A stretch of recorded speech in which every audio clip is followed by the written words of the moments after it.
Not your job. Absolutely. Yeah. And again, the reason why I use that example is because this stigma impacts us all at this table.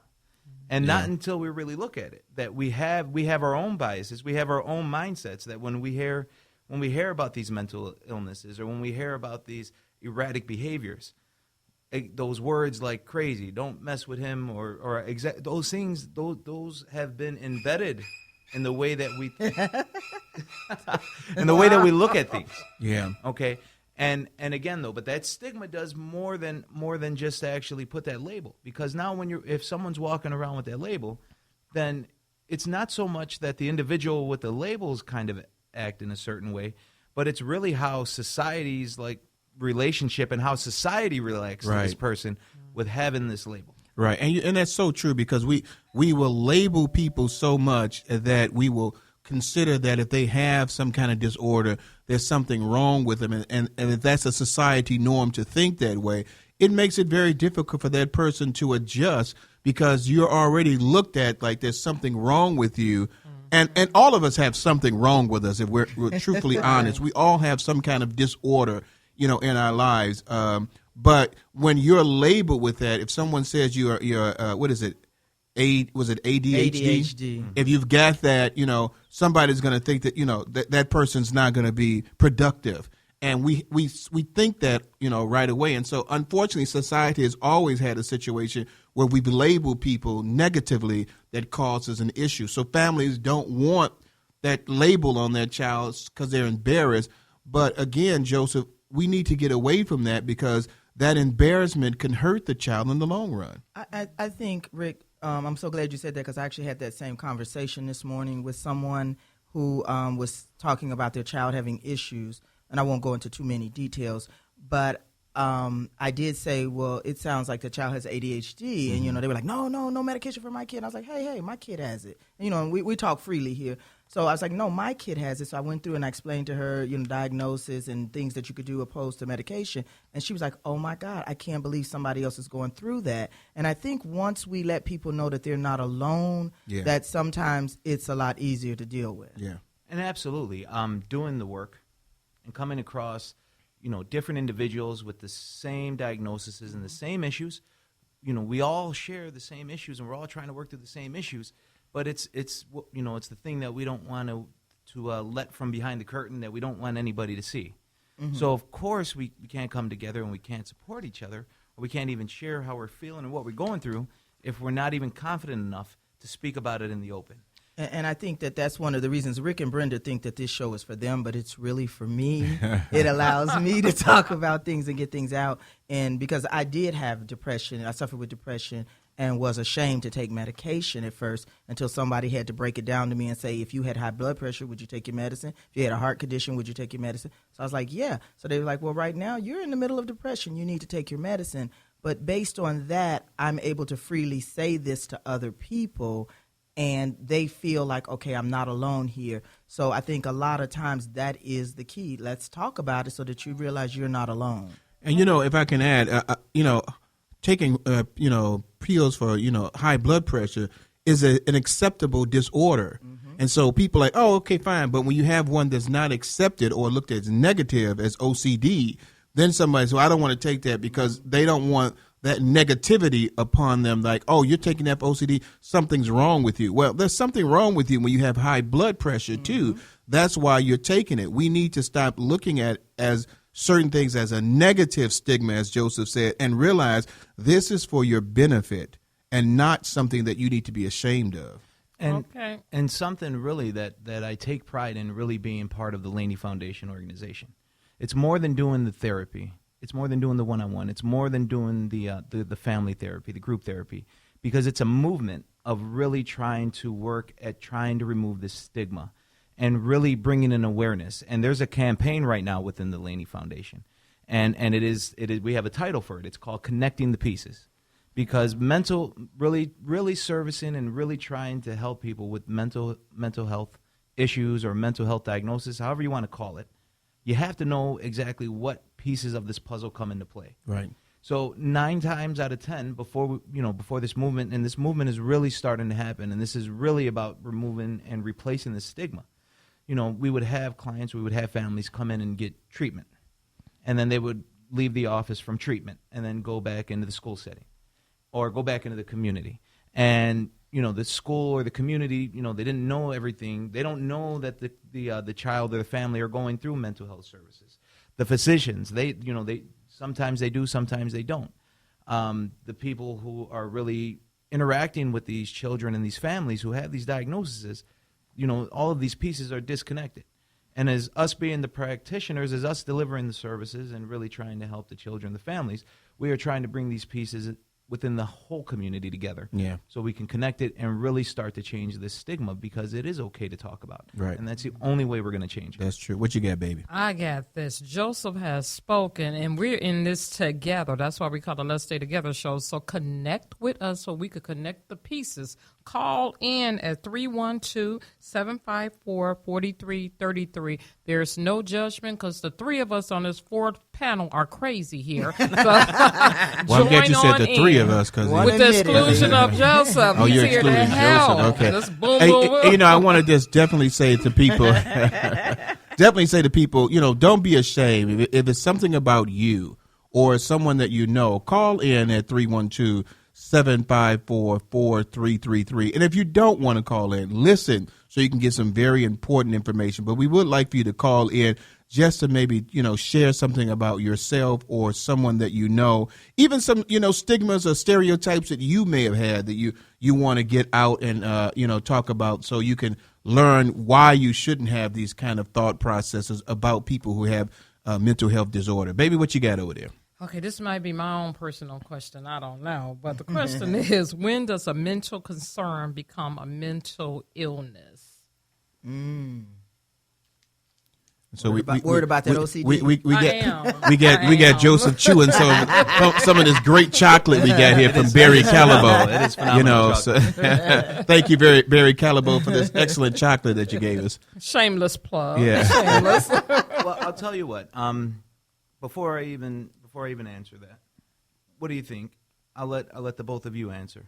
What do you think? When do you think it would become from a concern to an actual, diagnosable mental illness? It was a concern for me when I couldn't control my emotions, when I found myself unable to take care of my children, crying all the time, not being able to do my job. That's when it became a concern. So I will say when I could not control it, it became a concern. And for me, I would say when it becomes something habitual or something that will endanger an individual, or that individual might endanger someone else. Absolutely. And even to both of those extents, they would still be considered mental health concerns. The only time it can really be considered a mental health illness is when you go see a professional and really can diagnose and really look through what these symptoms are and really see if the criteria matches. Mm-hmm. Because, and again though. I like that because, absolutely. And being a guy, I like to kind of use a lot of metaphors with cars. And everybody is an alley mechanic until we can't get a problem fixed. But then you go see a professional, a licensed, certified professional. And 9.5 times, because I've even had bad experiences with this licensed mechanics as well. But 9.5 times out of 10, they can diagnose it and help you get back on the road. Right, and they have the proper equipment to diagnose it as well. Proper training, yeah. Absolutely. And what you basically, and I like how you did that, because basically what you're saying is that we can always have a perception that that's a mental health, but until you go to a licensed professional to get the diagnosis, it's just a concern. And I like how you did that. Yeah, absolutely. that is good. What Tracy did say, it affected her functioning at work and being the best parent you could be to your children. That's when that concern really should be. Tracy, I think we need to walk on in to see Joseph. And that's exactly what happened. But Joseph, as you're saying, how do we know? I mean, you're saying that you had to go to a licensed person so you can find out the diagnosis. What are the I've read some of the telltale signs, but tell us some signs that you might be able to see that you can say this person or even I myself need to get that diagnosis. And so the biggest symptom that you can come across is if it causes some form of clinical distress. What does clinical distress mean? That means that there is some kind of disruption in functioning, whether it's with family, in work, in socializing. If something has, completely deteriorated in any one of those, facets, then that is a red flag that it is more than just a concern. And, when those flags go up, that's when it's time to really go and see a professional. Mm-hmm. And that's the best definition that I can give for that, because, with that book, there's so many different symptoms and so many different categories and so many different mental health illness disorders. So where can they go if they need it? Is a foundation, LAYNIE? And you can definitely come. You can contact me directly. You can look us up online, or you can look us up through the Let's Stay Together talk show. Yes. But LAYNIE Foundation in Matteson, Illinois, 4747 Lincoln Mall Drive, Suite 305. The number where the office is at is 708-617. I'm sorry, I'm drawing a blank. 708-261-0472. Hey, don't worry. I can't remember my telephone number. So. I mean, you don't never call it most of the time, so you can't remember. Hey, I've got 2 questions, guys. And I'm sorry.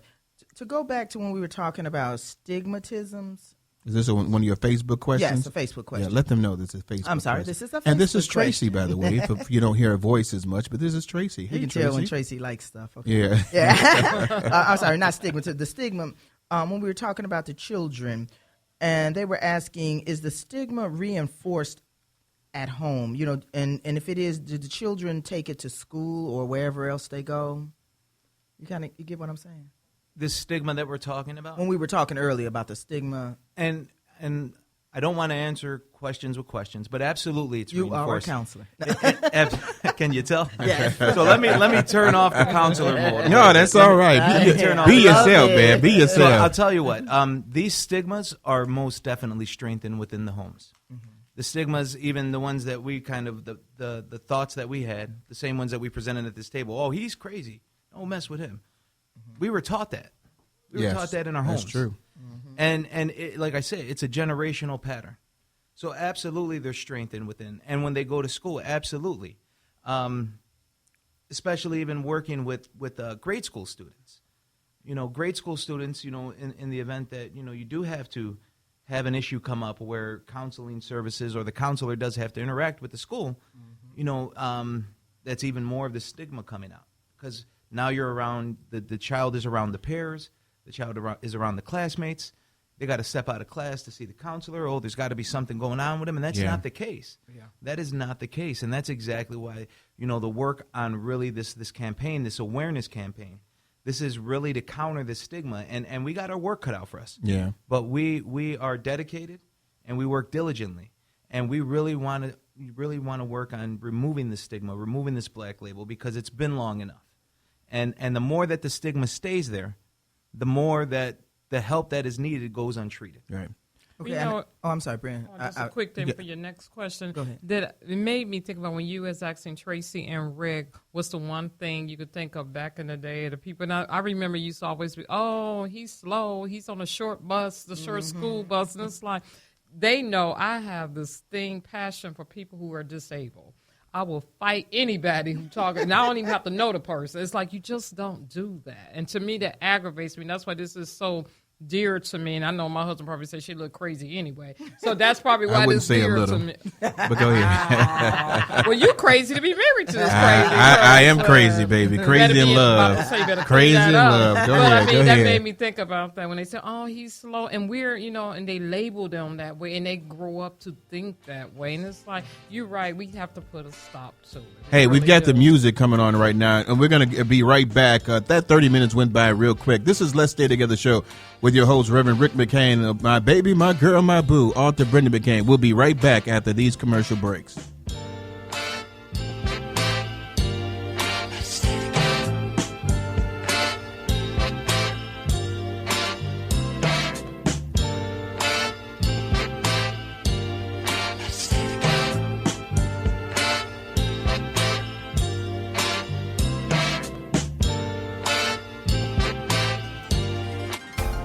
Good evening. This is Reverend Rick McCain with something you should know. Were you in a relationship with someone and they decided to break it off? Are you feeling depressed, lonely, and are your days filled with sadness? If this is you, then there's something you should know. God has not given you the spirit of fear, but of power, love, and a sound mind. You were created